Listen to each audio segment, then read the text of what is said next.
Hello everyone, Caroline here.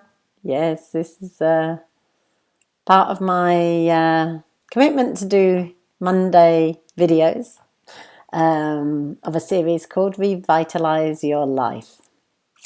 So I'm a health and life coach, and I work with people who are overworked, overstressed, have maybe put on some weight and have no time to lose it.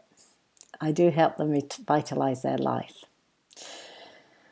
So today, what am I going to talk about? I'm going to talk about boundaries and why we actually should set good boundaries.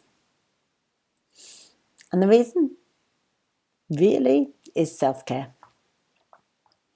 And as a self-care fanatic, I have many boundaries.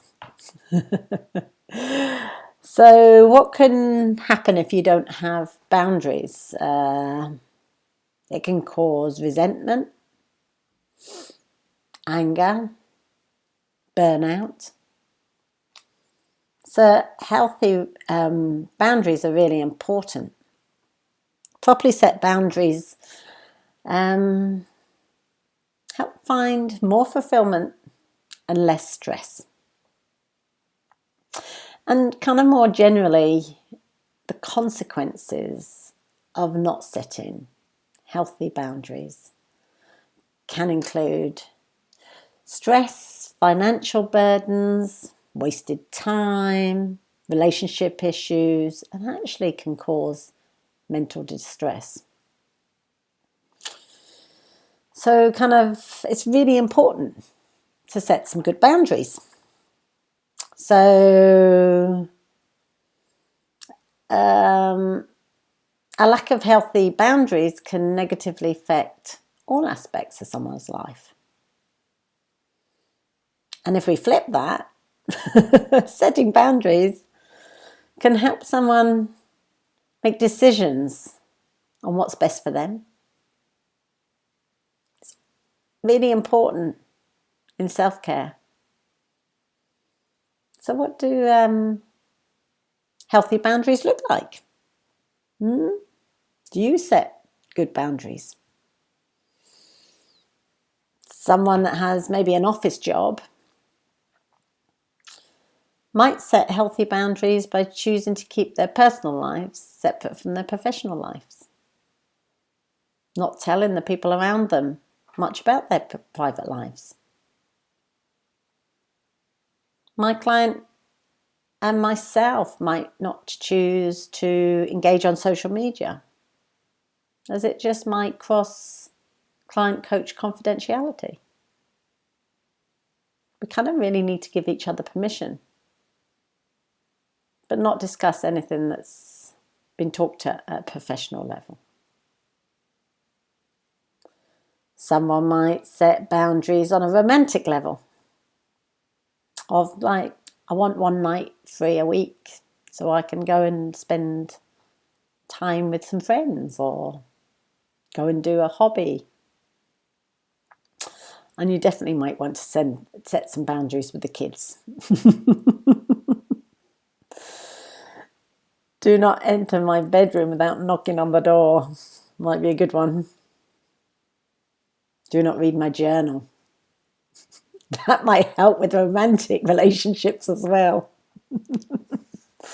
So it's important to keep things sacred in our lives. Someone who has kind of loose boundaries will have some consequences, though, of starting to set boundaries. So it's important to also have a communication plan. And it has to be well thought through before undertaking. Does that sound really difficult? It actually isn't.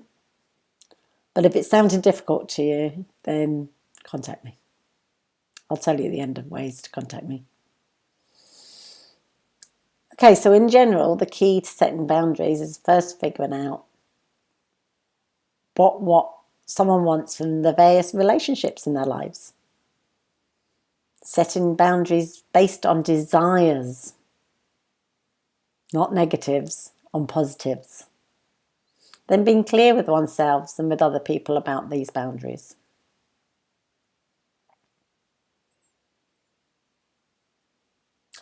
Work out what you're saying yes to when you really want to say no.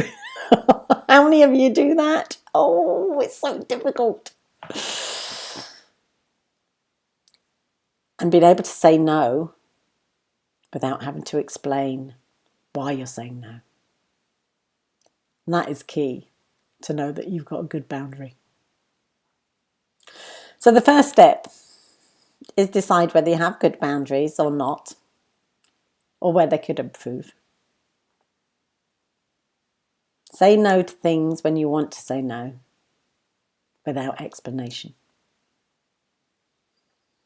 And have that clear communication plan to implement, to go from one state to the other.